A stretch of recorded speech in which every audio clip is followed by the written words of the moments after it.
Цаанаа өмнөхөн зам хичээл брэндээс та бүхэндээ мэдчилж байна. Өнөөдөр 2026 оны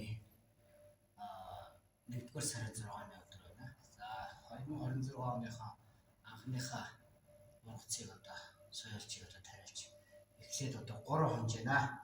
За энэ өвлийн донд сарын шөнийн 15-нд тариалалтад бэлгэдлийг өргөж эхэлсэн байгаа. За одоо энэ ургацыг ингээд дөнгөж харуулж манай 3-4 хоногт иймэрхүү байдаг юм байна гэдгийг та бүхэнд бас нэг харуулах үүднээс яг энэ өдрийг нь сонгож та бүхэнд бичлэг хийж үзүүлж байна.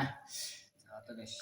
За тэгээд та нарыг одоо та бүхнээс юу хүсэж байгаа гэхтээ зэрэг удахгүй одоо сар хагасын дараа сар шин болох гэж байна. За та бүхэн одоо сар шин дээр бас одоо хөдөө малчин айл ах トゥ төрөс сад найз нөхдөдөө очиж золгохоор бол малчин айлтуудаа золгохоор бол одоо бас энэ багцыг энэ юг Улаанбаатарын хичээл соёлж одоо зуны наваа удаж авч одоо золголтынхоо бэлгэнд бас аваарай гэж бас та бүхэндээ уриалгах байна. За мөн давхар одоо та бүхэндээ бас нэг баяртай мэдээ хэлье.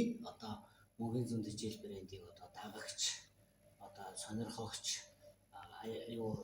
одоо битаан одоо соёлж ургуулж байгаа улсуудыг тоо маань өнөөдрийн байдлаар 22,000 төгрсөн байна. Ингээ 22,000 голоо болсон та бүхэнд бүгдээрэнд нь ажлын амжилт сайн сайхан бүхний хүсэн өрөөё. Тэгээд 22,000 болсон учраас дахин одоо энэ бичлэгийг одоо шеэрлж дахин одоо дагаад бүх улсуудад бас түгээгээрэй гэж 22,000 ч уриалах байна.